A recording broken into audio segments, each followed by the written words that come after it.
evening, board members and residents. I'd like to call to order our regular board meeting for Monday, February 12th, 2024. I'd ask that everyone present please rise for the Pledge of Allegiance. I pledge allegiance to the flag of the United States of America and to the republic for which it stands, one nation, under God, indivisible, with liberty and justice for all. Mr. Witt, will you please take the roll call? Yes, Mr. Backins. Here. Mr. Brado. Here. Mr. Olgiati. Here. Mrs. Rose. Here. Mr. Tominello. Here. Mr. Witt. Here. Mr. Verkowski. Here. Thank you, Board.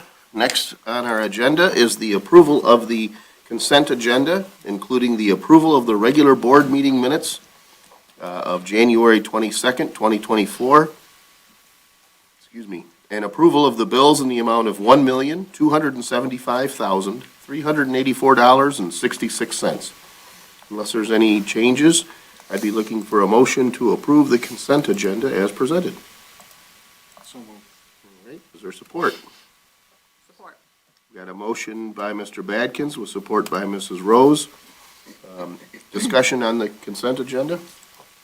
Hearing none and seeing no public comment, all those in favor, please signify by saying aye. Aye. Those opposed? Motion carries. Next on the agenda is approval of the regular agenda. I do believe there was a suggestion to make a change, Mr. Witt. Yeah, I would just request that we move item K2, the public hearing for our community development block grant, up to D2, because I know we always have people come and speak to it. Okay. And I'd make that as a motion to approve the regular agenda. That change. Okay. Support. All right, we've got a motion by Mr. Witt with support by Mr. Tominello. Any discussion on that motion and change? Hearing none and seeing no public comment, all those in favor, please signify by saying aye. Aye. Those opposed, motion carries. Next is announcements. I do have some announcements. I'm not sure if anyone else does, but I know we're fortunate to have our county commissioner present, and so I believe she'll make some announcements also. The Freedom Trail between Shoreline and Prentice will be closed for repairs until further notice. Please avoid the area. Our crews are working. It's not closed anymore. They have a steel plate. They did put Yeah, a they have steel steel plate to allow traffic. I thought when I drove by, it looked like it was open. but- Yeah, sorry. Yeah, so good. Well, it is limited, but it's, we're working on a long-term fix for that, and that's one of the things we're gonna talk about in the agenda. But be careful in that section of the path. We have rolled out our refresh of the township website, and while we are still adding new features daily, you can sign up for notifications of any updated posts on the township website with a click of a button. Just click on register, found at the bottom of the homepage of the website, to sign up today. Our Harrison Township firefighters, Local 1737, is hosting their annual Easter egg hunt Saturday, March 23rd at 10 a.m. at the Lance Cruz Middle School Central Outdoor Field, rain or shine. The event is for Harrison Township residents only, ages 12 and younger. The Harrison Township Library features many different programs throughout the month. The updated calendars can be found at the Township Library's website, htlibrary.org. For more information on times and events, please call the library at 586-329-1261. And as always, for more information on these, as well as all other township events, you can call the supervisor's office at 586-466-1445. You can visit our website, www.harrisontownshipmi.gov, or follow us on Twitter or X at HarrisonTWPMI. Any announcements from the treasurer or clerk? Real quick, this Saturday, the 17th, will be our first day of early voting in Harrison Township for the presidential primary election. We have early voting the 9 days, starting then from the 17th until the 25th, here at the boardroom, available from 8 a.m. until 4 p.m. for registered voters of Harrison Township to come and vote. If you don't want to take advantage of that, voting is the 27th at your precinct. That will be starting at 7 a.m. until 8 o'clock at night. You just want to remember that we did have some precinct changes. You should be getting a reminder card in the mail this week, just reminding you which precinct you're voting in. But if you have any questions about that, you can go to michigan.gov/vote, or you can give the clerk's office a call, and we'll be happy to get you where you need to go. Anything from the treasurer? Yeah, from the treasurer's office. So this Wednesday, 2/14, is the last day to pay your Harrison Township property taxes with no penalty. The treasurer's office will be open until 6 p.m. on Wednesday, 2/14, this Wednesday, to accommodate anyone who needs late hours. So you can come in and use the drop box, or we'll be here in person until 6 o'clock. What a wonderful way to express love for your Valentine by paying their winter tax bill for them. So, very, very thoughtful of A you. little Barry. twisted, but I guess gotta be done. That's right. Okay, all right. If there are no other board announcements, I'd like to invite our county commissioner, Mrs. Barb Zinner, to the podium for an update on county matters. Thank you, Mr. Supervisor. Hello, board members. First, I want to thank Brian. 2, maybe 3 weeks ago, I got a call on a road that needed to be, well, the call was, there's 3 inches of water running down the road toward Jefferson, and it looks like a creek. So I called and relayed that information, and Brian said, I'll get somebody right out there. And he did, and he updated me a couple different times through the evening. Well, it was late. I think it was 9 o'clock at night. And so I appreciated that, and they got it fixed, and it was just nice. It was nice to get the update like that. And I'm sure those residents, they may not have even have known what was happening. That person happened to go out, maybe I don't know why they went out, but they happened to see it. Next, you're seeing in the paper different things about the water bill for other areas. And a lot of the stats that I've seen and the other board members have seen, all the board members, there are 13 commissioner districts, 13 board members. A couple didn't agree, but most of us agreed that the people who they're saying are needing this money, the extra money, they're never going to get that, according to the stats that we've seen. It isn't that people don't want to pay, it's that it's never going to get to those people. There are other areas that it's going to go to, companies, and they're going to use it in other ways. It's been specifically written out. So that was the reason most of the commissioners voted no on that. It's not going to go to the people who are supposed to need it. I'm not saying they don't need it, I'm saying it's not going to go there. We voted on a land bank for the county. That took some deliberation and actually fact-finding. The commissioners voted that down. There are some people still interested in promoting that. I don't know that if the commission board's going to change their mind or bring it back, but there are some people that are still interested in it. And I think it could be real good. But we found some problems that we weren't concerned about. Also, you may have seen in the paper, we have a new coroner in the county. Now, to regular folks, before I was a commissioner, I wouldn't have known anything about the coroner's office. Well, there was some major problems in the coroner's office.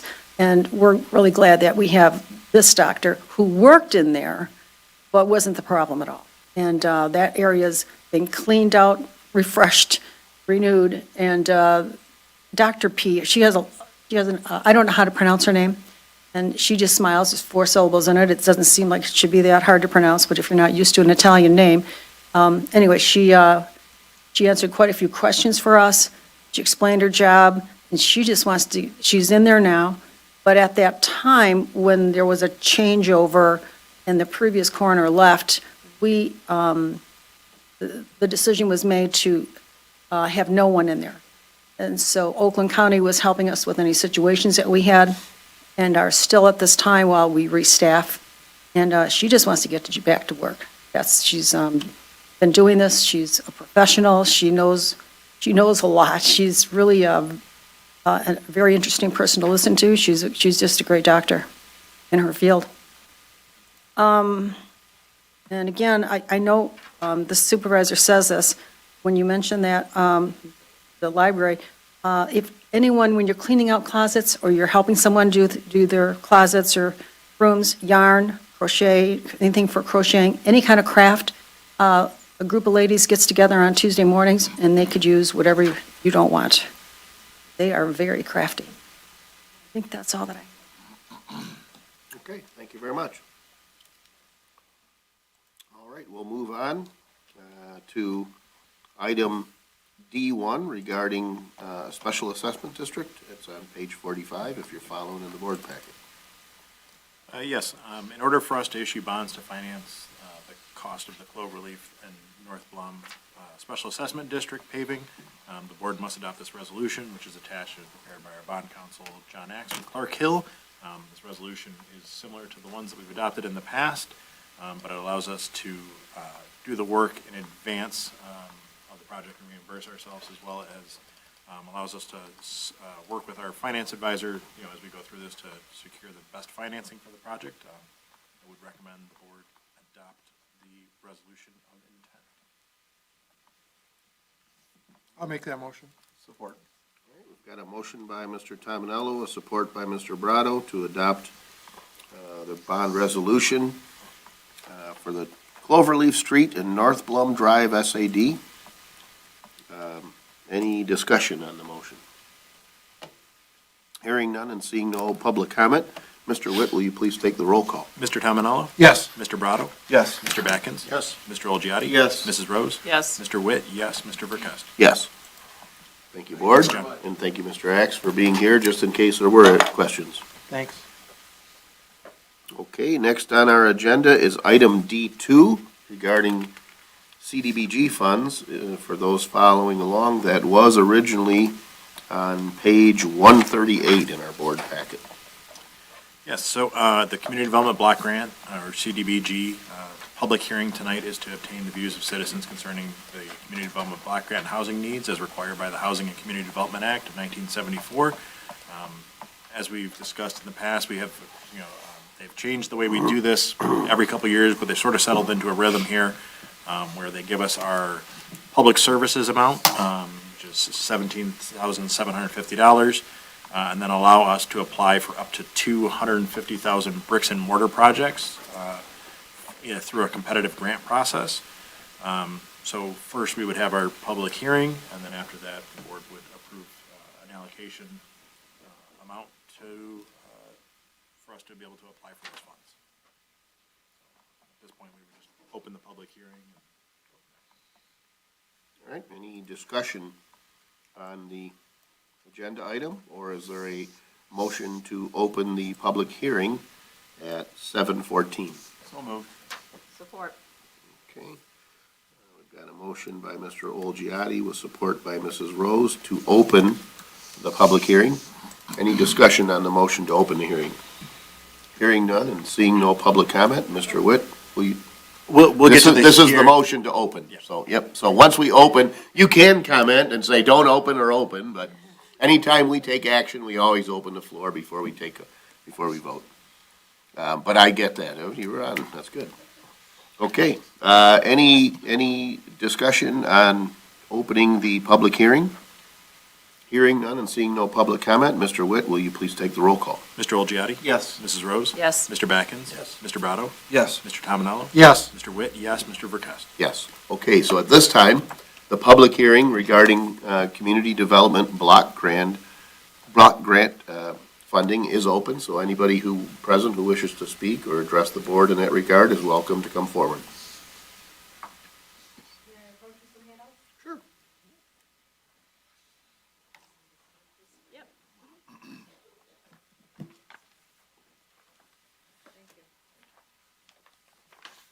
Oh, thank you very much. Good evening. My name is Sherry Warnock, and I'm a volunteer coordinator at Interfaith Volunteer Caregivers. With the number of older adults in Macomb County rapidly increasing, the need for support services due to frailties of age, chronic health conditions, or disabilities, as well as lack of assistance due to changing family structures, it's growing dramatically and will continue to do so well into the future. For over 30 years, our organization has been providing free basic assistance to hundreds of frail, older, and physically challenged adults, helping them remain safely in their homes with the help of hundreds of volunteers. This assistance has been helping older and disabled adults with transportation, chores, respite breaks, errands, and loneliness. These opportunities provide fulfilling experiences for those who wish to volunteer, as well as support for those who need it. The CDBG Safe at Home project of IVC is part of our larger chore and repair program for older and disabled adults. The project was developed to provide additional chore and repair services in communities that allocate funding for that purpose. Safe at Home allows us to assist low to moderate income seniors and physically challenged adults with indoor and outdoor chores, minor home repairs, and routine housekeeping. We identify individuals who cannot do these tasks on their own and have limited resources. We are requesting the CDBG funds to increase the number of low-income citizens we can reach to grow our program, as well as to coordinate the volunteers who do these services. IVC provides over 20,000 hours of help over all of its services to nearly 500 people in need each year. Although we have yet to be granted CDBG funding from Harrison Township, we have still been able to fill some requests in response to the great need in the community for help. We were able to complete 44 tasks in Harrison Township in the 2022-23 funding year, and we project about the same amount in the current year. We are confident that the addition of CDBG funding will allow us to assist many more residents of Harrison Township, including possibly my mother, who has resided here for over 30 years, with this much-needed service. The appreciation for the assistance is heartwarming from seniors such as Dave, whose porch we repaired so that he was safely able to take his wheelchair-bound wife to the doctor, or a senior who had a tree fall in her yard after a storm, which required 12 volunteer hours to remove. Other things that this program does is replacing locks, washing windows, raking leaves, routine housekeeping, and installing smoke alarms. With the CDBG funding, this project can continue to grow and assistance can be granted to a variety of lower-income Harrison Township senior citizens. Thank you to the Board of Trustees for your consideration, and any dollar amount granted is greatly appreciated in our program. We hope to continue to partner with you going forward. If anyone here tonight knows of any seniors who might use our service and could use some assistance or are looking to give the time as a volunteer, please let us know by calling our office or visiting our website at www.ivcinfo.org. Can I answer any questions from you? Any questions, board members? Thank you very much. Thank you. Thank you.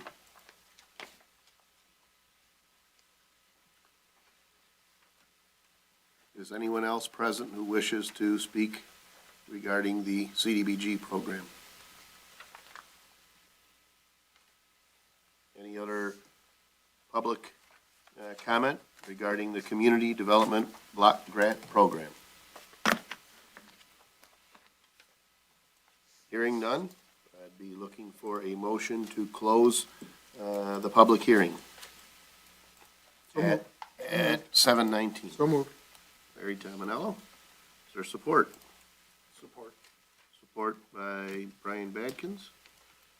Discussion on closing the public hearing. Hearing no discussion and seeing no public comment, Mr. Witt, will you please take the roll call? Mr. Tominello? Yes. Mr. Backens? Yes. Mr. Brado? Yes. Mr. Olgiati? Yes. Mrs. Rose? Yes. Mr. Witt, yes. Mr. Vreehouse? Yes. All right. So beyond that, is there any action recommended, or that's it? No, we have to make our allocation decisions.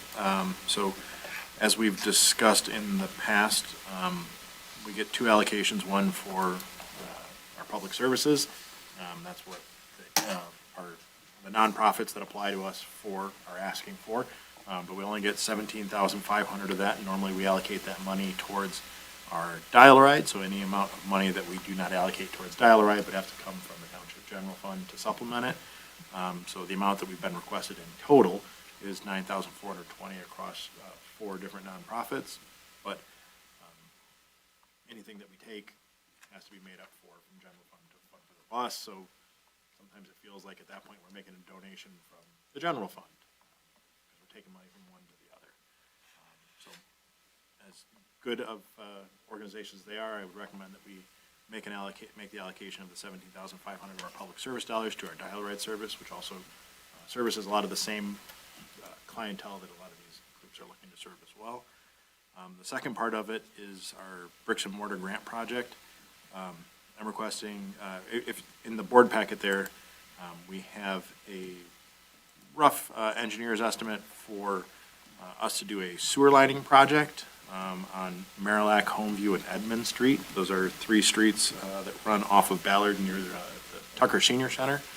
And they're areas where we've identified a potential for infiltration in our sewer system and wear and tear on those pipes that needs to be addressed. So what we're looking for is to apply for up to $150,000 to conduct that sewer lining project on those streets. So we're talking about specifically two separate things. Two separate things. So the first was 17,750 for public services. Is there, do you have a motion regarding that, or is that? I mean, we can make them both or separate, is fine, whatever the board's pleasure is. Okay. But if you want to make a motion to allocate the 17,500 to the. Is it 17,500 or 17,750? 17.5, The sorry. board packet says 17,750. It does, but Okay. it's 17. That's okay, I'm just making sure. Yep. Okay. So is that a motion? Sure. From Mr. Witt? Is there support?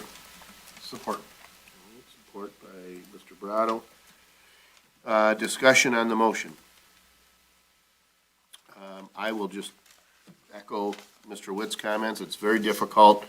Every year, we have folks who will come forward and present what are some, genuinely quality charities and a need.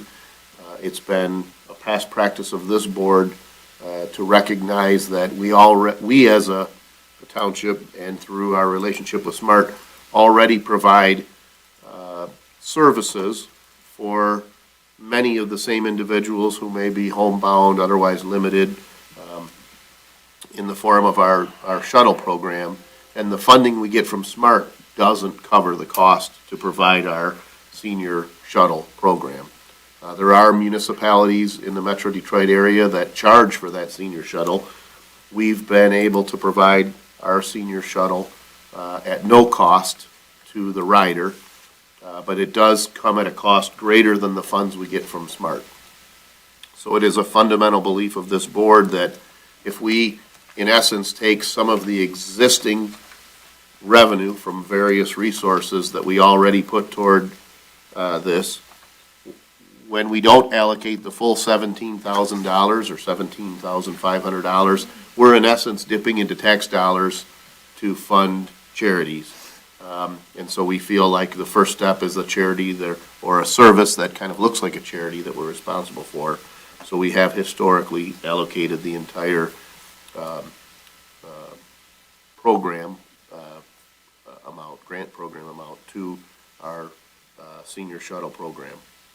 And the motion before us is to do just that with this current round of funding. Any other discussion? This is always a hard one for me, because it's just, in the last few meetings, the need is obviously there, but it's how thin can you spread these? So this is always one of the decisions I hate to make. Absolutely. I really, really, truly do, so. Yep. I know we all try to help out on an individual basis, and I have something in this envelope for you if you'd like it, but, I understand where the board is going with this decision, but it doesn't make it any easier for me to Nope. raise. Absolutely. Any other discussion? Hearing none and no public comment, all those in favor, please signify by saying aye. Aye. Those opposed? Do you have a motion regarding the lining? Yeah, so it'd just be, I'll make a motion to authorize the clerk to apply for a $150,000 community development block grant to fund the sewer lining project as proposed. Okay. Is there support? And not only would this help with infiltration, but this infiltration can lead to sinkholes, it can lead to other problems, it can lead to blockages. We recently had to repair a sinkhole on one of those streets as a result of an infiltration at a connection point. Correct. So not only does this help with the sanitary system as a whole, but it prevents erosion of property, failure of driveways, damage to streets, things like that. So there's definitely a value to the neighborhood should we get this grant. Any other discussion?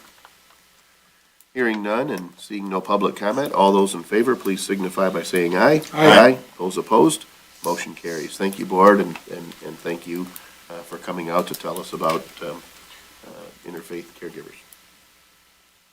Next on our agenda is item E1, and that is back up on page 58.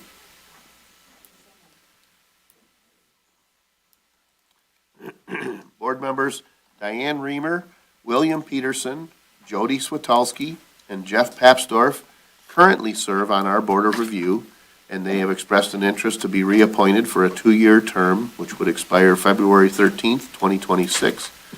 I recommend the reappointment of Diane Reamer, William Peterson, Jody Switalski, and Jeff Papsdorf to the Board of Review for a 2-year term expiring on February 13th, 2026. So moved. All right, is there support? Support. Got a motion by Mr. Tominello, a support by Mr. Olgiati. Any discussion on the motion? Hearing none and seeing no public comment, all those in favor, please signify by saying aye. Aye. Those opposed, motion carries. A point of clarification, maybe there might be some of you that don't regularly attend when we talk about anytime we make a motion, but before we act on that motion, we do open the floor for public comment. In order for us to know whether or not somebody wants to offer public comment, we do have 2 on-deck chairs that are behind the podium from my position. So if there's an item on here that you wish to speak to, we know that if folks are sitting there, they want to talk about that agenda item, and so we would know that there's a desire for public comment. So let's see, I took that vote, right? Yes, sir. Okay, so next on our agenda is an appointment to the Economic Development Corporation. Board members, Mr. Michael Shadowski has applied to be a member of our Economic Development Corporation, or EDC. If appointed, the term would be for 6 years, expiring February 13th, 2030. I recommend that we appoint Mr. Michael Shadowski to the EDC for a 6-year term to expire February 13th, 2030. Is there a motion? So moved. Support. A motion by Mr. Olgiati with support by Mrs. Rose. Discussion. No discussion, just a comment. The last couple of weeks, we've appointed a couple new Economic Development Corporation members. I think they're both going to be an asset to the group. Got some fresh eyes, some fresh thoughts, and we're looking forward to going forward for this year, so. And I know Mr. Shadowski on a limited basis, and I know him to be a very philanthropic individual. He's a gentleman that does benefit by the Bay. Yep. And he raises a tremendous amount of money for the Capuchin Soup Kitchen. Yep. And the Capuchin Friars, and he's a good individual. I truly believe that, so that's good. Any other discussion? Hearing none and seeing no public comment, all those in favor, please signify by saying aye. Aye. Those opposed? Motion carries. Thank you, Board. Next, item E3. With the resignation of Mr. Lytle from the Zoning Board of Appeals, we have a vacancy to fill. Mr. Robert Leonetti has expressed an interest in serving as a ZBA member. Mr. Leonetti has lived in our township for 25 years. He has experience as our former county commissioner, and his skills as an attorney would be a very useful asset to the Zoning Board of Appeals, or ZBA. Therefore, I recommend that we appoint Mr. Robert Leonetti to the ZBA for a 3-year term to expire on December 20, 2026. Support. Or I'll make that motion. Motion, okay, good. Whatever. Yeah, no, that's Either way. good. All right, is there support? I'm so excited, I can't believe it. Support from, all right, Mr. Olgiati. Again, good guy, and, Yeah, you know, he'll be fantastic on that yep, board. I think it's a good choice there, so. Any discussion? Hearing none and seeing no public comment, all those in favor, please signify by saying aye. Aye. Aye. Those opposed, motion carries. Next is item E4, a reappointment. Board members, Mr. Jeff Holfelt is a current member serving on the EDC. If reappointed, his term would be for an additional 6-year period. I recommend that we reappoint Mr. Jeff Holfelt to the Economic Development Corporation for a 6-year term expiring February 13th, 2030. I'll make that motion. Support that motion. Got a motion by Mrs. Rose with support by Mr. Olgiati. Discussion? Also, good guy again. Great guy, yeah. He Yep. was president of the EDC for a couple of years, and really a lot of enthusiasm, owns a business in Harrison Township, so definitely an asset to the EDC. I agree. Yep. All right, any other discussion? Hearing none and seeing no public comment, all those in favor, please signify by saying aye. Aye. Those opposed, motion carries. Thank you, Board. Next on our agenda Item F1 regarding our poverty exemption. Board members, our assessing department administers annual tax exemptions based on poverty. The guidelines for this exemption are set by the state of Michigan and are regularly updated. The state is requiring that the Board of Trustees adopt a new resolution approving the guidelines on an annual basis. I recommend that we adopt the real property tax poverty exemption resolution as presented. So this resolution is based on certain things that we're required to do by law, but it does require a resolution in order to adopt these policies and guidelines. I'll make that motion. Okay. Support? Is there support? I'll make, support. Okay. I'll support that. All right, we've got a motion by Mrs. Rose with support by Mr. Brado to adopt this resolution. Any discussion on the motion? Hearing none and seeing no public comment, Mr. Witt, will you please take the roll call? Mrs. Rose? Yes. Mr. Brado? Yes. Mr. Backens? Yes. Mr. Olgiati? Yes. Mr. Tominello? Yes. Mr. Witt, yes. Mr. Verkowski? Yes. Thank you, Board. Next is item G1 regarding a demolition at 37934 Jefferson. Board members, the former Jimmy's Boat Livery at 37934 Jefferson is in a very poor condition. It is the opinion of the building official that demolition is warranted. Our township attorney recommends taking these cases through circuit court as the best way to limit problems and future liability. Attached in the board packet is correspondence from our attorney indicating that the cost for this court action is estimated to be $5,000. Also attached are quotes for the demolition. If we proceed and are successful in court getting permission to demolish, we could expect a future expense in excess of $20,000 for the actual demolition. This property is unique in the sense that it is one parcel that has two structures on it. One is a single-family residence, the other is the former boat livery. So I recommend that we begin the process of demolition at 37934 Jefferson with circuit court action at a cost not to exceed $6,000. And I only ask for the additional amount because there could be issues that make this a little different associated with having two structures on one property and, could be a little stickier than a normal single-family home demolition. I have a question. I didn't see it in the packet, but they used to sell gas from that location. Is there a plan to make sure that whatever Yeah. underneath is going to be taken up as well? I'm sure that'll be a part of the discovery or whatever effort goes into that, but, I think step one is pursuing demolition. Step two may be learning things. I mean, we may get an order for demolition and find that we have to pursue, state level funding for remediation, and pursue grants because that cost may be beyond what we're willing to do. But at this point, I think step one is demo. I don't know, Mr. Huth, if you have any. I agree, and then, of course, we'd put a burden on, or the ball in the demolition company's court to give us back the information as to what they expect and what they find out there once we get an order from circuit court. And then frankly, sometimes when you get these things started too, distant heirs, or somebody comes forward to try and take the bull by the horns, and really kind of a sad day, because many of us have had history with that boat livery, and it's too bad it's come to this. Yeah, but this is the beginning of a process that could involve remediation. It is possible that any tank, we might find that if there was storage there, maybe it wasn't underground. If it was underground, maybe it's not an issue. Maybe there's remediation necessary. But knowing that it's so close to the Vanter de Buff that leads right out to Lake St. Clair, ignoring it just doesn't seem to be an option, right?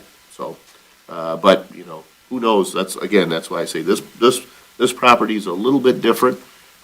And in fairness to the property owner, it is very possible that there are resources available to us as a municipality that may not be available to that private, property owner that could help with remediation. We were successful in getting some state money to take care of the underground storage tank that was at Station 1.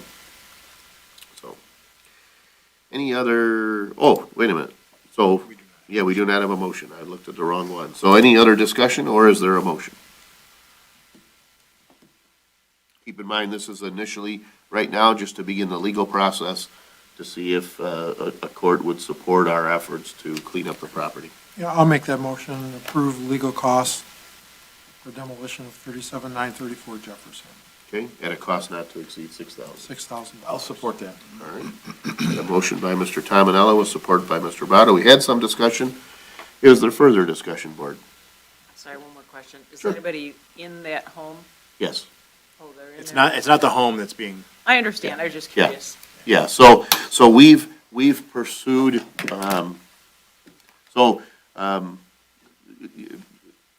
the initial steps in cleaning up property would be to cite the property, would be to point out the deficiencies to the property owner.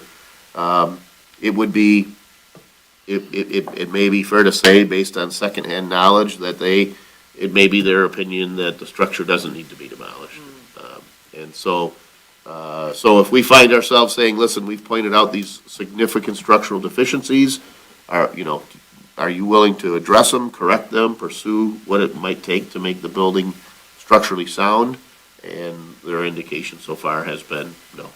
So, in other words, this isn't, hey, Brent went out there Thursday and I put it on the agenda on Monday. This is the result of multiple trips, visits, pursuit of enforcement. And we don't believe that the residential structure has any issues with it, but we do believe the business, the former commercial location, does warrant demolition. Does the owner own both properties? Yeah, well, it's one parcel, so when they bought it, they bought the whole thing, right? So, yes, short answer, yes, they do. Any other discussion? Hearing none and seeing no public comment, all those in favor, please signify by saying aye. Aye. Those opposed, motion carries. Next on the agenda is item H1, which is from the fire department.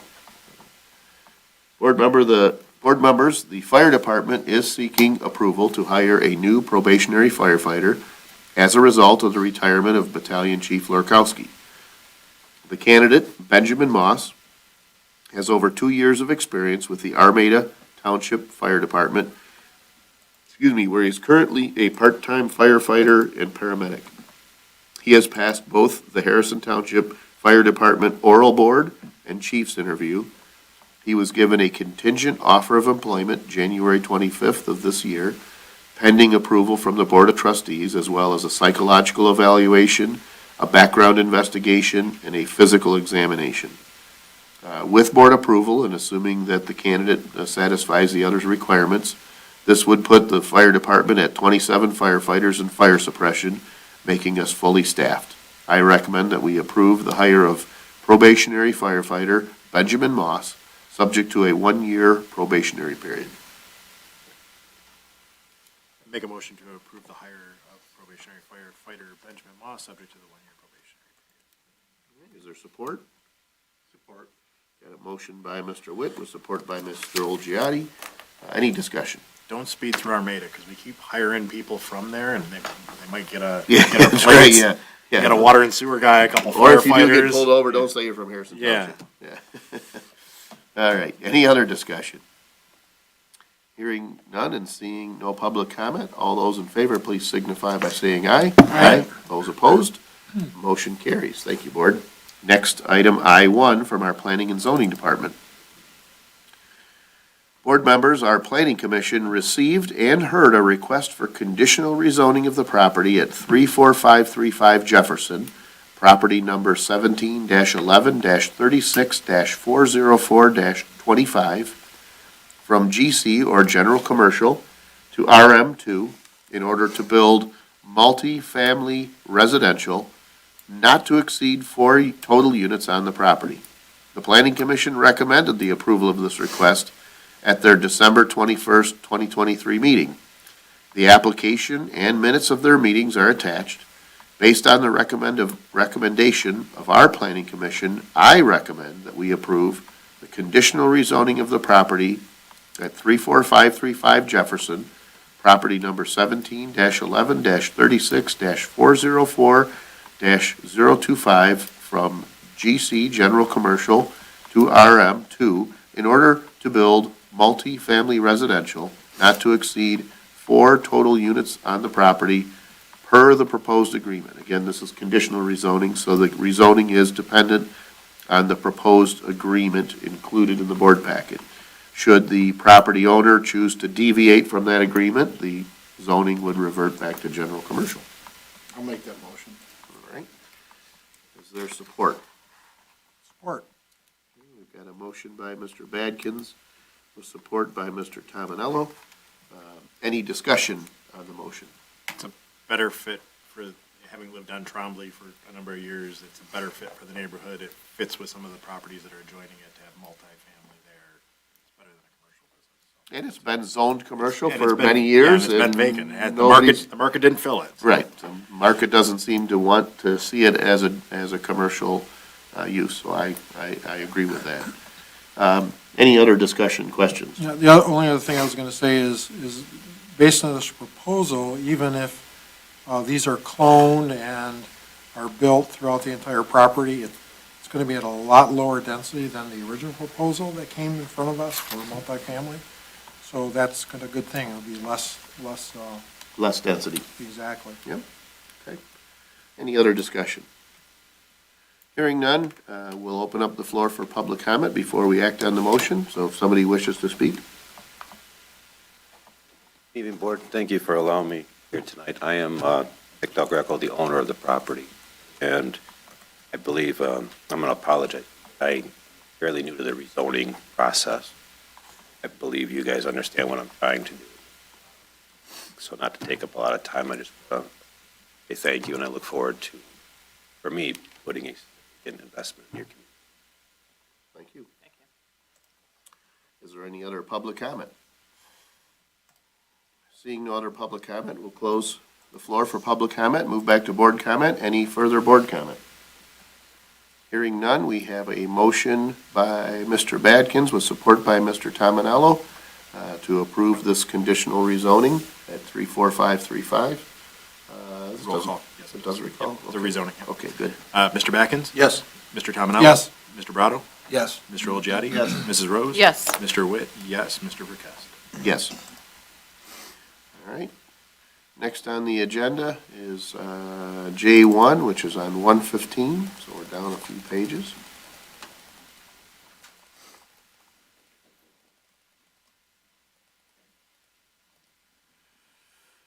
Regarding the DCIP grant. So board members, you may recall last June, we approved a resolution of support for a DCIP grant application. This is, I don't remember the exact definition of the acronym, but it's basically, it's Department of Defense funding. Defense Community Infrastructure Project. There you go, Defense Community Infrastructure Project. But basically a notion where the Department of Defense, through a grant process, might help to fund projects within a community that hosts a defense facility for the benefit of the defense facility itself. So we did apply for the grant. We passed the resolution, applied for the grant. We learned last fall that we were approved for this grant, and frankly, I was surprised at the time. I have learned since it is a very competitive grant, and so we were very fortunate to be chosen for this grant. The Department of Defense grant will fund 80%, or about $1.093 million, for the reconstruction of the Prentice Sanitary Sewer Pump Station. The pump station handles sanitary flow for Selfridge, along with a large section of the township. So this sanitary pump station is located, just in terms of a landmark, very near Sunsport Marine. So if you think of Metro Parkway in Prentice, it's just kind of up the road. It's at Prentice and Ashland.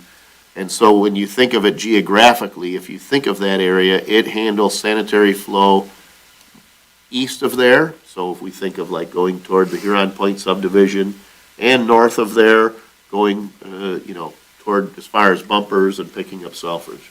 So the sanitary flow from that part of our township actually gets pumped underneath the Clinton River from North River Road to South River Road, and then gravity feeds to this pump station where it's lifted, it flows to Coleridge, lifted again, and it flows to the regional system.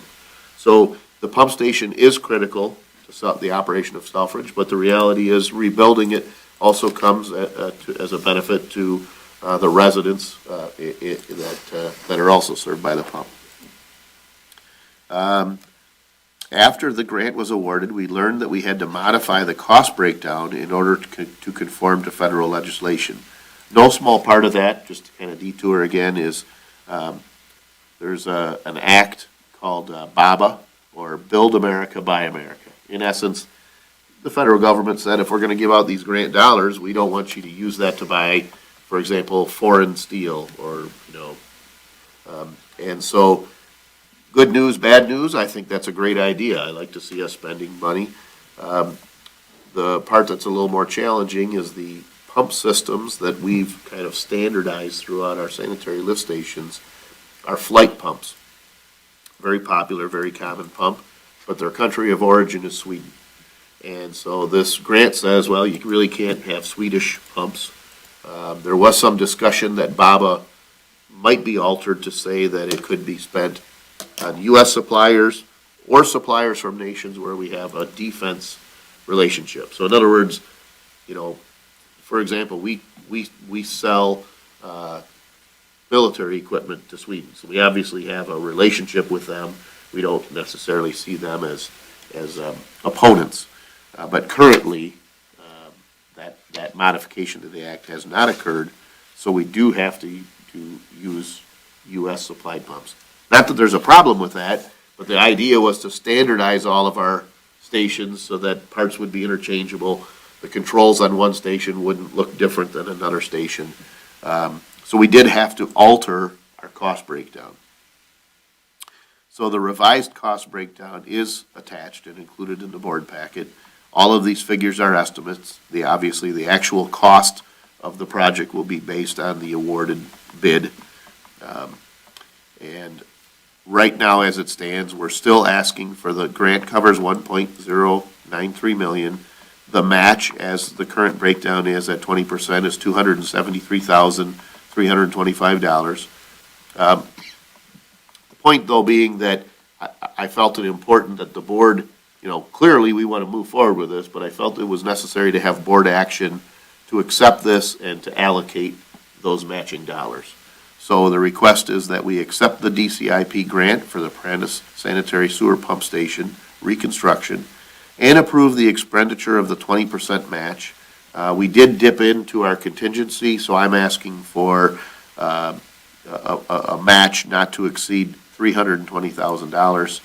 That would come from the Water and Sewer Fund, which definitely has 10 times that, if not more. I'll make the motion to accept the DCIP grant for the Prentice Sanitary Sewer Pump Station reconstruction and approve the expenditure of 20% match not to exceed $320,000. Is there support? Support. Got a motion by Mr. Witt with support by Mrs. Rose. Any discussion? We're getting a giant piece of infrastructure done for like the price of one of our smallest pump stations that we did a couple years ago. Right. It's amazing. Yeah. Amazing work. Yeah, it's good luck. I know Water and Sewer has worked hard with the federal government and our partners at Selfridge to get this. This was a lot of effort to get here, so this is Yeah, great. yeah, this was not only effort on the part of Wade Trim, they were paid for their work, but they put effort into this. Folks at Selfridge were immensely helpful, all the way up to the base commander writing letters of support while he was out of town. I mean, it was like, everybody jumped through hoops to get this done, and we're very fortunate. I'm sure it was just a cut and paste, but if you look at page 116, item 4, it Yeah. says the city of San Antonio. Right, and that was their agreement that came from DOD. So this was them, so this grant is very unique in that we have what I'll call a grant concierge. So the federal government, at least in the Department of Defense, has realized that this is so difficult to navigate.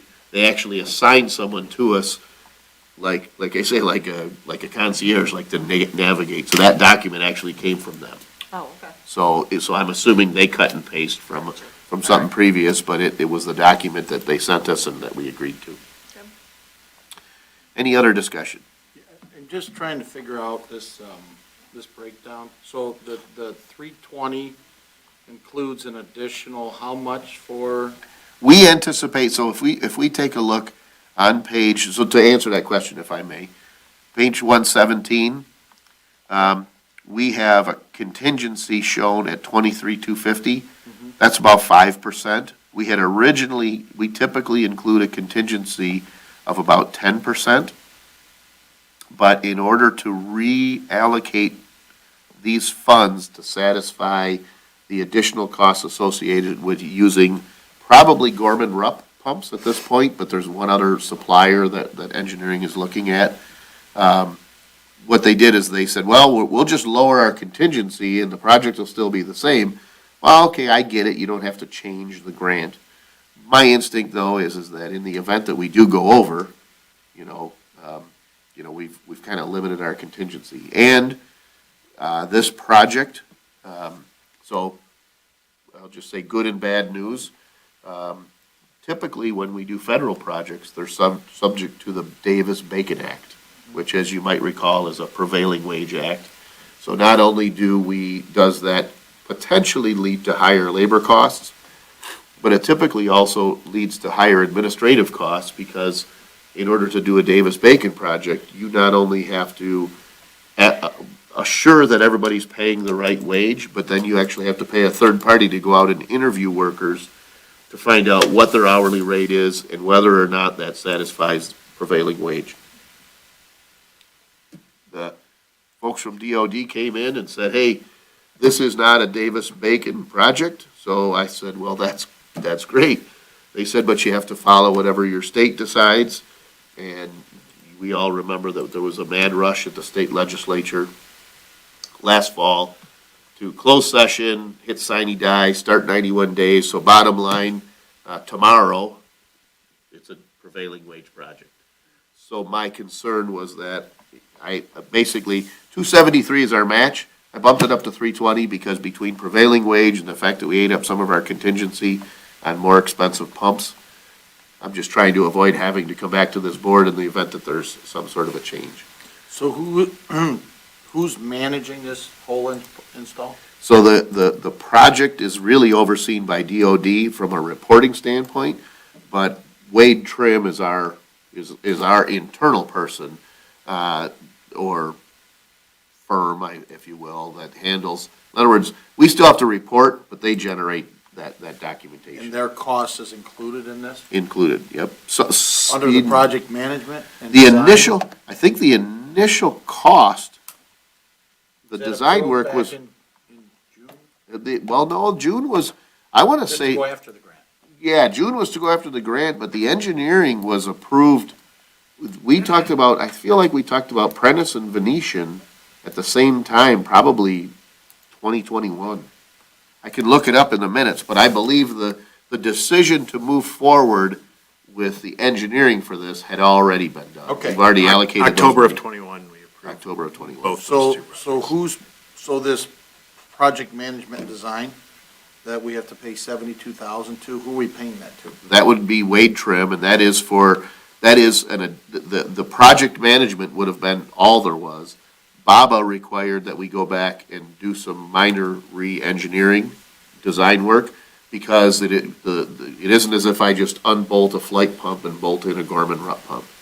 So there was some additional cost in engineering that was added there, and then there was some additional cost in the electrical, mechanical, everything else that was the result of having to satisfy the Build America, Buy America. So in order to make it all work, what we did was we just took some of the contingency and pushed that up into those two line items. We clearly had to make minor design revisions because we had the project already, back in 2021, we designed it using flight pumps because that's what all of our stations use, and we've tried to standardize that. When we got the grant, you're like, hey, good news, they're gonna pay for 80%, but we've gotta make changes to the design. So when the feds told us that, we directed Wade Trim to reallocate these funds, but in doing so, we reduced the contingency. The goal was to keep the numbers the same because the Fed wasn't gonna change the grant.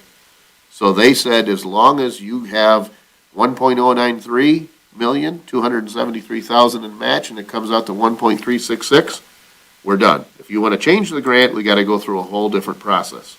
So the goal was, let's not change the grant and jeopardize the grant. Let's reallocate the funds. But as a result, I'm not asking for 273 anymore, because I feel like the changes that we had to make dipped into contingency, and now knowing that it's a prevailing wage, we met on this last with the feds in person, November 14th. But it was just before then that the Michigan legislature had taken action. So at the same time we were learning this and learning all these moving parts, I felt it responsible to ask the board for a little bit more contingency cushion, because, and it's a federally overseen project. Somebody's gonna come out of nowhere on, the last days and say, oh, no, you have to have this study or some ridiculous thing. And I get it, it's how they operate. I'll still take the $1 million, And Spence Brothers came out here and looked at this job, or did they I- just base their third-party estimate off of past data? I think Spence Brothers took a look at our project and helped us with that engineer's estimate through Wade Trim. And that was back in June, so to your point about the contingency. Things have changed since then, right? I mean, so let's say this, if we get to the final days of this project and we spent the 320, I still have to come back and ask you for more. This is more contingency than I might normally ask for, but I feel like there's enough moving parts between it being prevailing wage, a new supplier for a motor that we don't normally use, and just a federally funded and overseen, project that, so I still get a $1.3 million pump station, but it cost me $300,000 instead of $270. Gotcha. Okay, thanks for the clarity. Sure. Any other discussion? Hearing none and seeing no public comment, we have a motion by Mr. Witt with support by Mrs. Rose to accept the DCIP grant and approve the expenditure for the match not to exceed $320,000. All those in favor, please signify by saying aye. Aye. Aye. Those opposed, motion carries. Thank you, Board. Next is item K1, and it's from the Yes. clerk's office. Yep, I we've get to stop received- talking. There's a way to make it happen. Yeah. The clerk's office has received a request from Sunlight Farm, Inc. to transfer ownership of the 2022 SDD and SDM license with Sunday sales permit AM and Sunday sales permit PM for SDD license, spirits and Sunday sales PM and for SDM license, mixed spirit drink for D Brothers Party Store number 5, including a new beer and wine tasting permit, conditional license for it's that property on North Road 31465. Everything is in order. They've done everything with the building department, so we're recommending the approval of the transfer. Any discussion, or is there a motion? This business has been in operation. The state process moves much quicker than ours does, but we still have a role to play in making sure that the existing structure is up to code. It gives us an opportunity to go into all these businesses and make sure there's not any flagrant violations that need addressing. Or if there are, we can get them fixed. And by all accounts, I know that there may be still some minor open issues, but the current owner, who is the applicant here, has made a number of changes, cosmetic, striping the parking lot, paint, landscaping.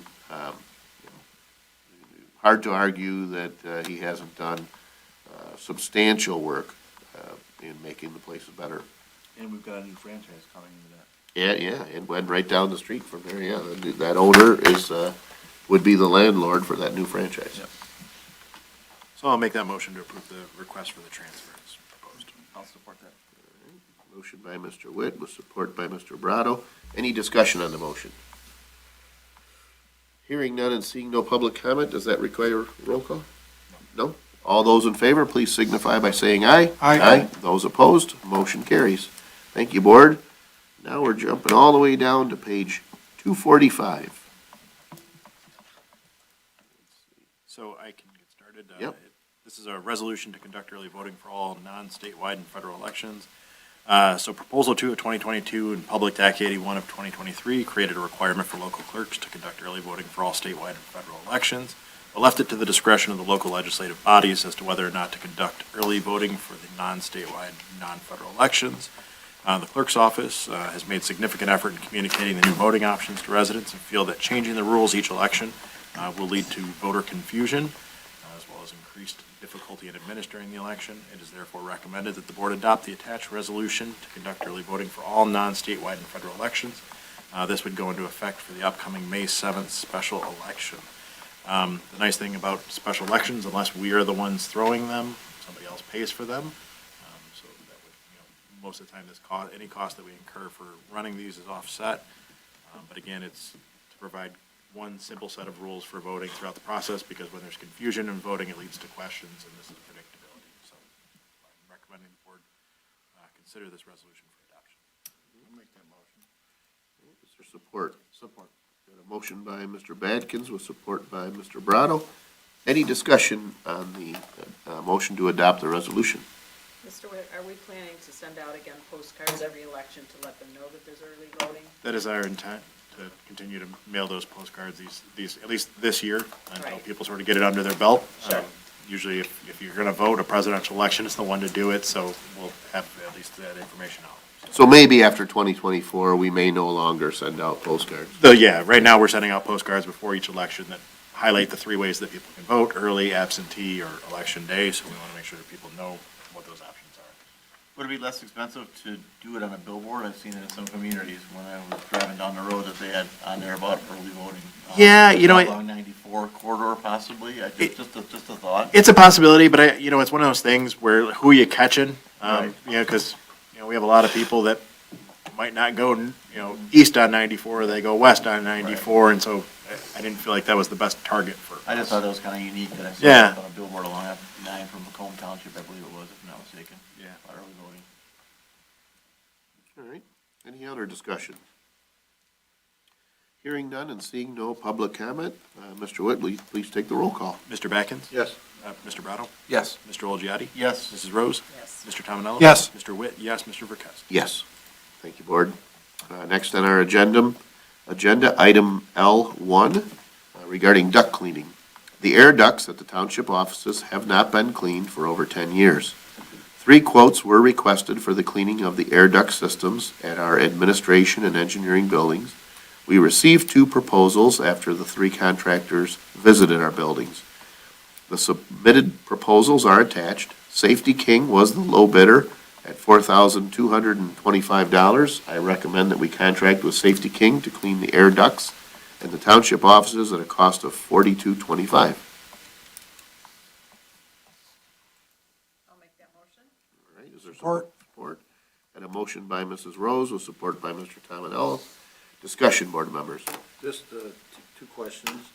One, did we look at cleaning the ductwork in all of the facilities?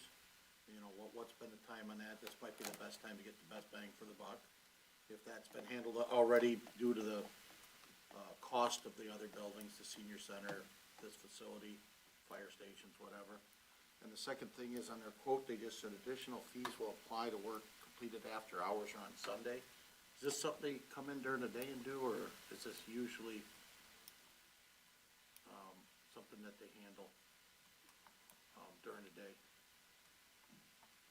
I don't know if it disrupts operations when they're rooting around through the ductwork, I don't know, but just call want to them- make sure If we call them tomorrow, maybe they aren't closed on President's Day, and they can come see us then.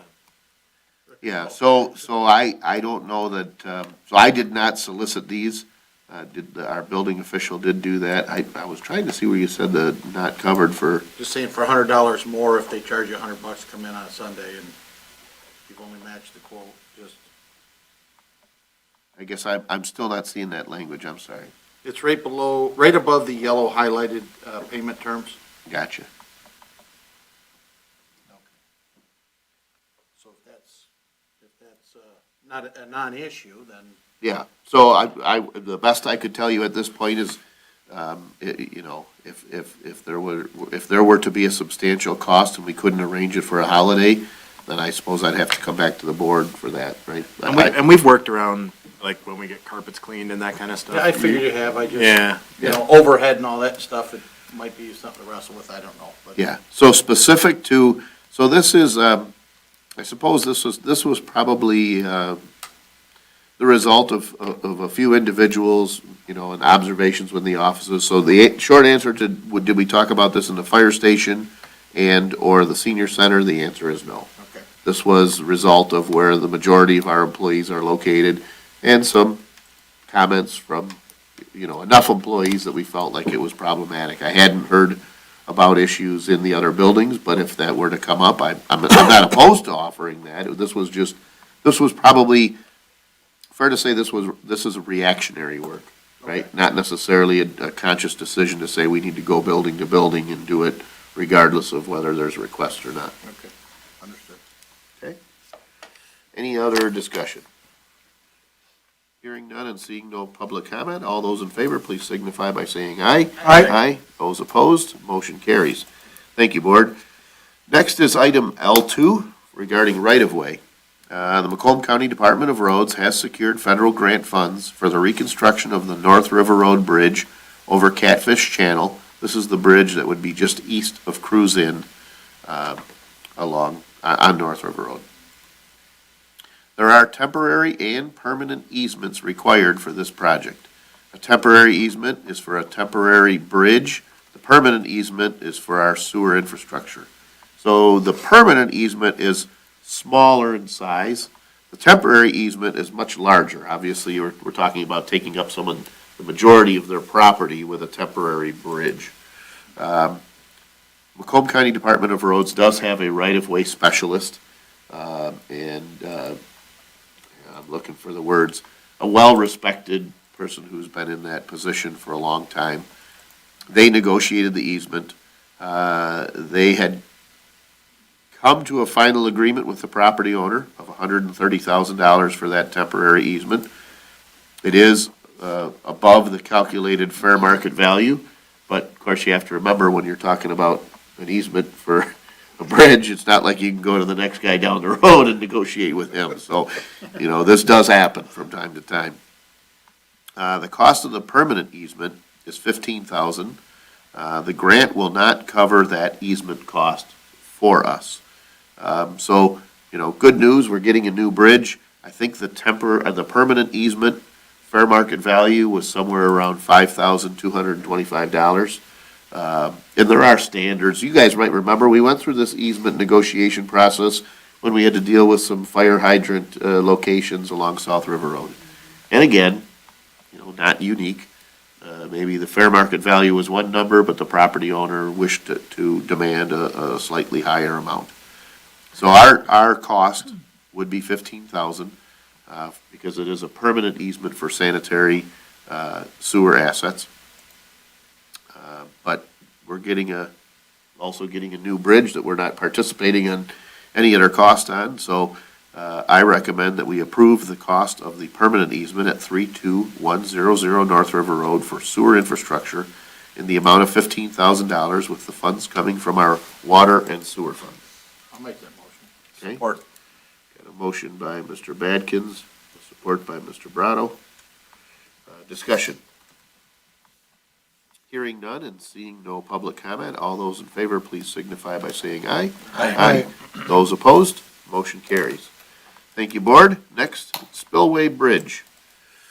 We have been working on securing funding for a pedestrian bridge over the spillway at Jefferson for several years. We were awarded a grant from the Community Foundation of Southeast Michigan, Ralph C. Wilson Legacy Fund, to prepare the preliminary engineering for the bridge. That was back in 2021. Of course, we completed that engineering, and last year, through the work of the Macomb County Planning and Economic Development Department, Amanda Oparka and Amanda Minato, we were awarded multiple grants for the design and construction of the bridge, as well as fishing piers and connector paths heading north and south to connect to existing paths.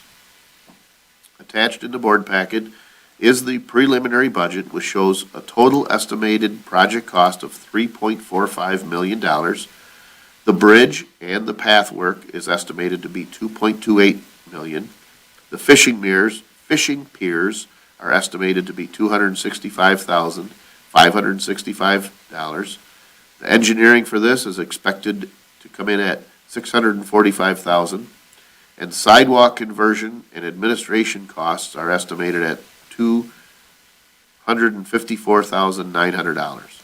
The funding is expected to be over $2.6 million from federal TAP, or Transportation Alternative Program, and Community Foundation of Southeastern Michigan, Ralph C. Wilson Fund grants.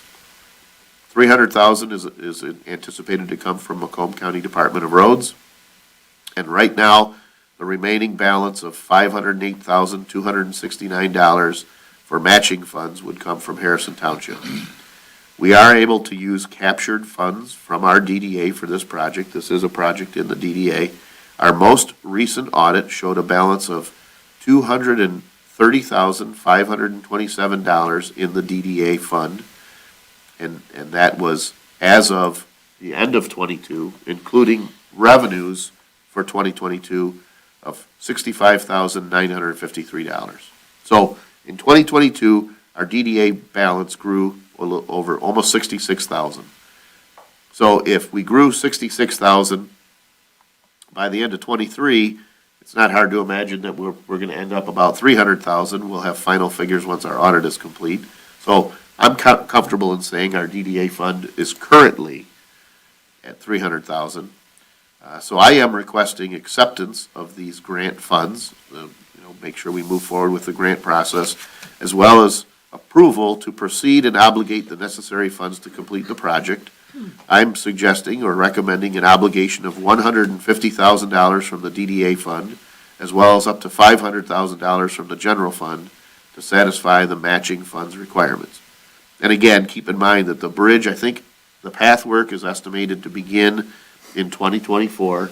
The bridge is not estimated to begin until 2025, so that's a full another year of growth in that DDA fund. And it is exponential, right? Because as property values increase, that gap between what we locked in, the TIF district, and what the growth is, we see that growth to increase.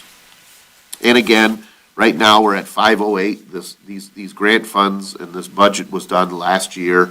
The work isn't planned to be done until 2024, 2025. So, our application showed matching funds of 508,000.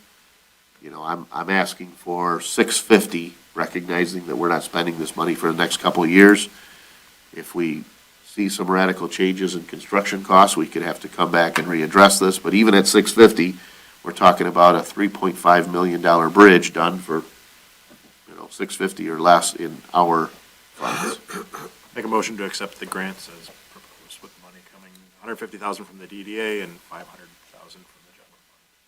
Support. Okay, got a motion by Mr. Witt, support by Mr. Tominello. Discussion, board members. So with the DDA funds, was the number of 150 just based off of the balance? Like, why wouldn't it be 250 from the DDA and 400 from the general fund? Yeah, and it could. So the answer is why. It's my recommendation. But, so the question, I would rephrase that question by saying, why not spend more DDA funds, right? And so the problem is that, for lack of a better word, I don't know what I don't know. I don't know if something's gonna happen. So let's say that we're talking about obligating these funds in 2024 and 2025, right? We also know that we're talking about the potential for another large change in the DDA district, which involves the Mount Clemens water plant. So could somebody come to us further down the road, a couple years from now, maybe potentially a buyer or investor, and say, we've got this proposal, but we would like some funding from the township to make something happen. Mm-hmm. And so you kind of feel like, all right, well, if I eat up all my DDA funds now, will I limit my ability to allocate those funds at some point in the future? So that was really kind of the idea being that there'll come a day when that DDA fund is it's growing more each year. But it was just kind of playing it safe so we don't use up all those funds, so that in the event something does come along, that DDA fund isn't depleted. So it's saying, we probably have 300,000 in there now, we'll use half, we'll grow a little bit this year, grow a little bit next year. Now we still have a substantial six-figure amount that could be used in the future or leveraged in the event that there's a good reason to do so. So that was kind of the logic. But it is completely up to this board, you know, so in other words, there was no scientific data used to come up with a 155 split. It was my opinion based on serving on the DDA board as well as on this board. So, does that answer your question? Yeah. Okay. Any other questions, I discussion? just have one comment. I think that's probably the single biggest infrastructure problem we have in the township, that bridge. I think the fact that nobody's been hit by a car or killed on that bridge until now is amazing, because it's the most dangerous bridge in all of Harrison Township for pedestrian traffic and biking. It's so important to our spillway bike path. The second question I had for you was, are we able to use ARPA funds on that we transferred into the general fund? So it's a rose by any other name, because realistically, like we transferred in 750,000 in ARPA funds. Okay, you could argue, well, that 500 is coming from that 750. You know, you could argue, well, no, it came from somewhere else, but, So just so the residents know, we do have the ARPA funds that we transferred into the general fund, so Yep. it's not like we're gonna pull all this money out of our general operating expenses. right, and to piggyback on that, if you know, because it's one big pot of money, but to piggyback on that, if I said I'm getting 150 from the DDA, I'd almost argue that if I had to declare it, I wouldn't use all 500,000 of that from ARPA. And the reason why I say that is because we just finally got all the permits for the work necessary to soften the shoreline and install the fishing pier at Waterfront Park. And when we do that work, we know we also want to update the bathhouse at Waterfront Park. So in the next, I'll just say 180 days, we were likely going to talk about a large expenditure at Waterfront Park. And so a part of me feels like I'd like to say that some ARPA funds are being used for this bridge, and some ARPA funds are being used to improve Waterfront Park. But once you dump it into the general fund, it's all one big bucket of money. So, but let's say this, we would definitely do whatever we need to fix this problem over the spillway. Because as you said, it's a significant gap and safety issue. The drains on that bridge are the width of a bike tire, Yeah, I and know, I've I been know, like, I know. going across there, and a little girl got her tire caught, and it's lucky there wasn't a car coming. You know what I mean? This is an important investment. Right. For sure. So if I talked about a need versus a want, this is a need. So whether we get ARPA funds or not, we'd be getting this done. I would say the willingness to modify the design at Waterfront Park to install the fishing pier, that's probably a want. That is something we might not have been able to do without ARPA funds. And that age on that bridge is from the 1920s, if I'm not mistaken, about the nameplate on there, I think it's from the 20s, if I'm not mistaken. It could be, I could drive by too fast and my vision's not so good. But it was updated about 6 or 8 years ago. They did structural work to it, so part of the problem is if we knew that bridge was going away, I'd say let's wait and piggyback a pedestrian bridge on the side. We've been told that it's, you know, we're talking, you know, they've told us 20 to 30 years, I think, in the study before that bridge will be replaced. Right. And I don't want to wait that long to fix this problem. When I'm on that bridge, I'm trying to get off that bridge as fast as I can. That's So I'll right, read not it. reading, right, No. yeah, not looking at your phone? No, not at all. So just one last question. Yes. Is you mentioned the bike paths will be going north and south from Yep, that? yep. What about towards Shook? Because there is a section where people are riding on dirt. Yep. And although it's not right next to the road, it is still hazardous. So is that Yeah, been so- considered about how we're going to tie those sidewalks together? Yes, even better. So what happened was everybody's got a different nickname, but we call them goat trails. Heading north, there's definitely a trail from the base of that bridge or the spillway and the crossing to the park, fishing park there, heading toward Eddie's Drive-In. So they said, well, you need to get that path at least toward Eddie's Drive-In, get it to Ballard Road. And a condition of the TAP grant was, we don't want a bridge to nowhere, so we have sidewalk.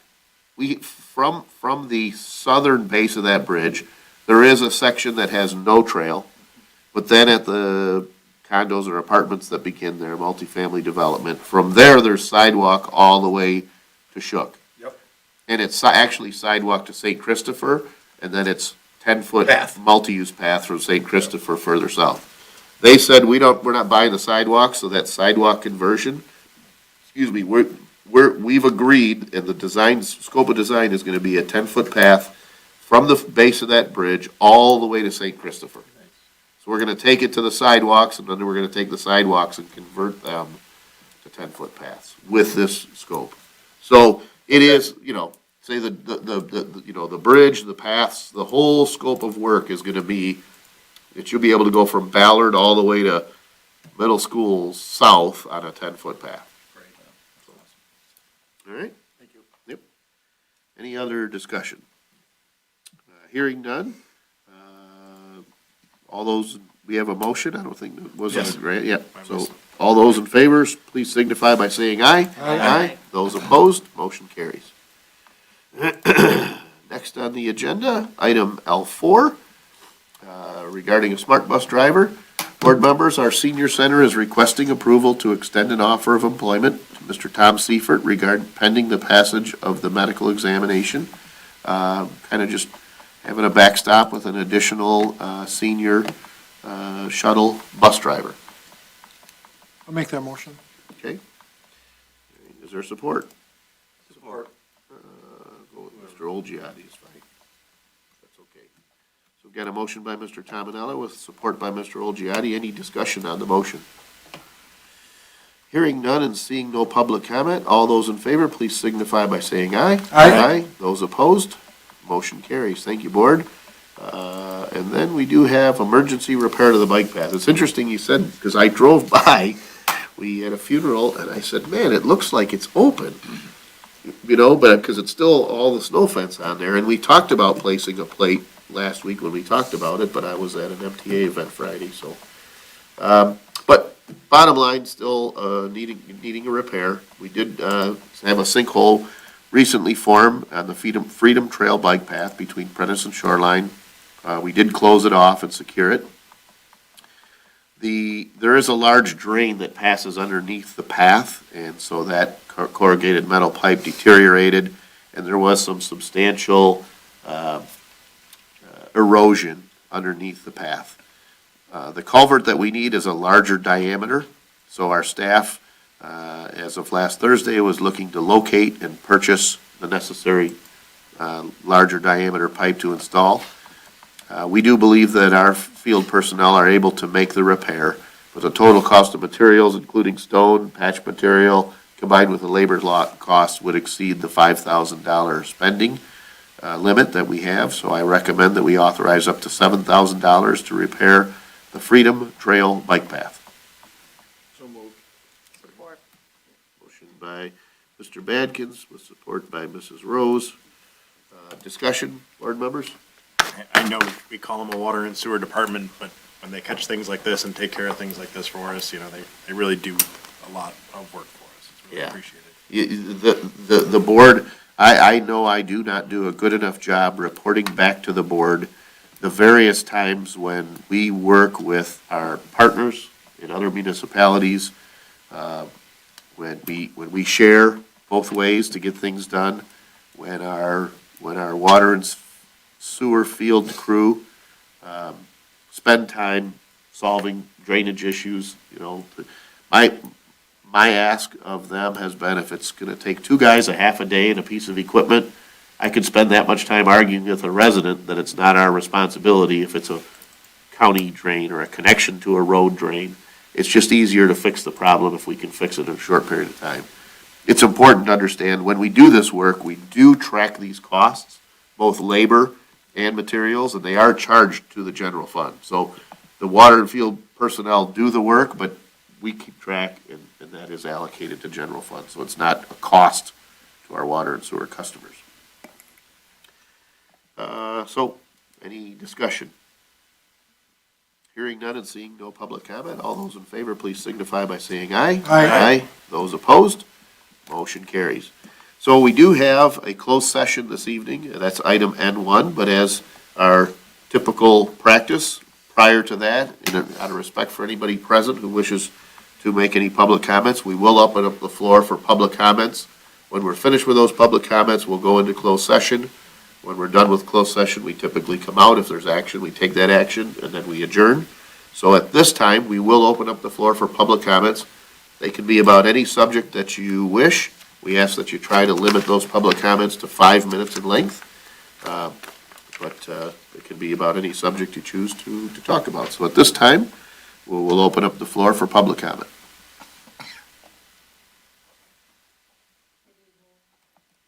I'm here this morning for this evening for an update regarding the memorial for Lieutenant Colonel Odell.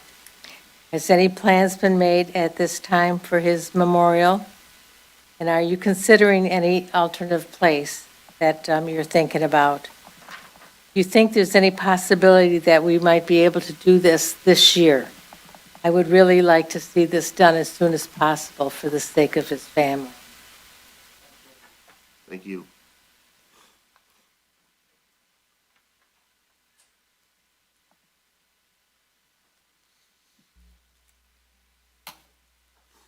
I wanted to mention, when I talked about Brian and the water situation on that one road, one thing he said to me was that the guys would be working late through the night. And I thought, geez, and it was cold that night. It was just a bad night. And I always think about the people who work outside, because we forget about them sometimes.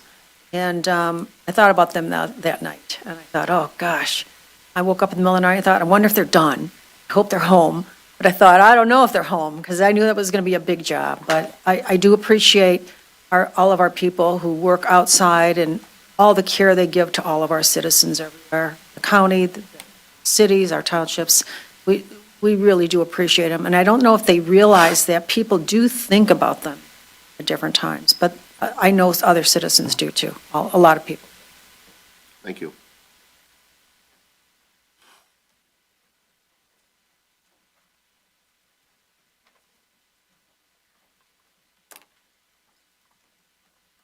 C. William Bardell, 27-year resident, clean cut, do-gooder boy next door. Clean up, fix up, people helping people. I just want to remind everyone to check out Save Lake St. Clair Facebook, stay up to date on everything that's going on. It's a struggle, and it's a long slog to try to get everyone on the same page as far as businesses, mothballed businesses, and everybody on the same page as far as trying to protect our lake. I know everybody heard about that recent spill, and there's a lot of questions as far as when a building is idled or mothballed as to what you do with product that's still in the building. And you can remember what happened over there in Madison Heights on 696 when you had that ooze coming out of the ground, and then we have another situation in Warren, Bear Creek. So it's a struggle, and hopefully in our lifetimes this will never, ever, ever happen again. You could only hope, and we could only try to do the right thing. But thank you for listening. Please check out Save Lake St. Clair, stay up to date on everything, and have a wonderful evening. Thank you. Thank you. Is there any other public comment? Seeing no public comment, we'll close the floor for public comment, move back to board comment. I was asked, is there any update on Lieutenant Colonel Digger Odell? I don't have anything to share. Is there an alternative location? I don't have something. Is there something going to happen this year? I can't say that at this time. I do not have an alternative currently in mind that I could give a timeline to. So until I have an alternative, I couldn't give an update or a timeline. Another resident spoke about how our water and sewer personnel were slated on a particular recent evening to work through the night. And it's true. I think we as a society give a lot of a lot of recognition to police and fire, and rightfully so, because they do make a lot of sacrifices, but I have heard about efforts for our society to recognize those utility workers, those water and sewer utility workers, and other folks that respond to those kinds of emergencies, storm-based, as first responders also. And I support that, because we have two groups of employees that are first responders. We have three groups in a sense. We contract with the sheriff's office. We have an incredible department in the Harrison Township Fire Department, but we also have a water and sewer department that is regularly that first response. Where we are paying someone 24/7, 365 to answer a phone and respond to any call. And unfortunately, way too often those happen in the cold weather, during holidays. Most all of our guys, as a badge of honor, can brag about the times they miss Christmas Eve or Christmas Day, so that we can all continue to have water and sewer services. So I echo the comments of the resident. Any other comments? Hearing none, I'd be looking for a motion to enter into closed session to discuss Capo Bianco versus Harrison Township at 8:32. So moved. Is there support? Support. Got a motion by Mr. Badkins with support by Mr. Olgiati. Any discussion on the motion? Hearing none and seeing no public comment, Mr. Witt, will you please take the roll call? Mr. Backens? Yes. Mr. Olgiati? Yes. Mr. Brado? Yes. Mrs. Rose? Yes. Mr. Tominello? Yes. Mr. Witt, yes. Mr. Verkowski? Yes. Okay, we'll take a short recess and hit close.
Motion by Mr. Tominello with support by Mr. Brado. Discussion on the motion. Hearing none and seeing no public comment, all those in favor, please signify by saying aye. Aye. Those opposed, motion carries. Is there a motion to adjourn? So moved. Support. All right, got a motion to adjourn with support, discussion, hearing none. All in favor, say aye. Aye. Those opposed, motion carries, meeting adjourned. Thank you, board members. Thank you. Thank you.